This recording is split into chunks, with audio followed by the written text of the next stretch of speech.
Greetings, this is Selim Tezel, and this is my video that accompanies extra credit number 2 for the JavaScript class. For this extra credit, I decided to delve into event handlers, and I decided to create a software on a web page that presents the distribution of prime numbers for a given domain, and this domain you can increase or decrease. So let me just explain what this is. So you're looking at here a square that is representing the domain from 0 to 255, in this case 256 numbers in total, and these are always going to be powers of 2 the way I designed it. And as it explains here, the black colored squares represent the prime numbers and the yellow squares represent composite numbers. So it starts from 0. The first square here is yellow. 0 is not a prime number. 1, believe it or not, is also not accepted as a prime number. The first prime number is 2. So you see a black square where the number 2 is. 3 is a prime number, 4 is not, 5 is a prime number, 6 is not, 7 is a prime number, 8, 9, 10, 11 is a prime number, 12 is not, 13 is a prime number, etc. And what you're able to do with the help of these buttons is you can increase or decrease the domain. So let's decrease the domain to see what it looks like. So here I have 64 numbers 0 through 63. Here I have 16 numbers 0 to 15. Here I have only 4 numbers 0 to 3. And this is the lowest the domain is going to get.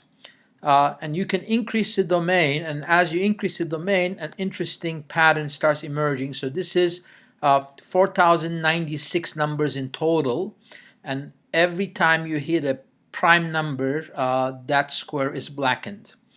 And you could increase it a little bit more. So this is the prime pattern. 16,384 numbers. And you can increase the domain, I believe. I can't tell if there's one more level. Yep, this is the last highest increase of the domain because you reach the pixel level at this point. And it would be wonderful if we saw an amazing pattern where there was some obvious rule how the prime numbers are distributed. But this question itself has eluded greatest mathematicians such as Gauss, and people are still working on it. But still, it's fun to visualize prime numbers and see what they look like for a given domain. Now I want to quickly show you some of the code that went into this. First, I want to show you the HTML code. Here we have basically a very standard HTML with some buttons.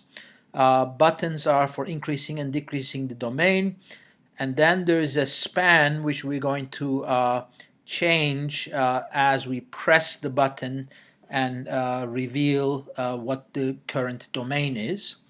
We also have a canvas, and on this canvas we're going to paint different colors depending on whether a number is prime or not. Now let's look at the JavaScript code.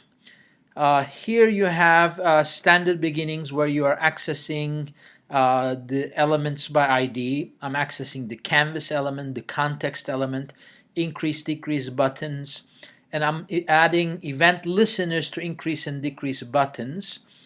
And then there's a function to generate the prime numbers that is being called so that when the window loads, this pattern is already uploaded. Increase and decrease domain functions are simply halving or doubling the size of the squares. That's all they do. And then we have a little primeness checker here. And it uses a little trick that when you're checking from primeness, you need to divide numbers only from 2 to the square root of the number. You don't have to go and check all the way up to the number. This is a huge asset when you're doing checking for primeness.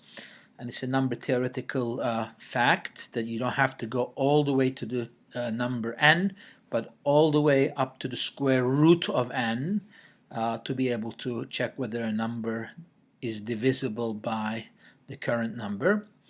And then the generate prime pattern function basically traverses the canvas and inquires whether a particular location it belongs to a prime or not, and then depending on that it just changes the context fill style to black or yellow.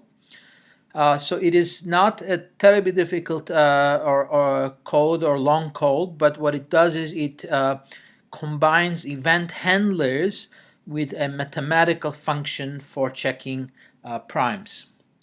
I apologize for my dog. Anyway, I hope this was interesting to an extent and you enjoyed it. Prime numbers are a lot of fun. I'm glad that in JavaScript we are able to do some explorations. Thank you.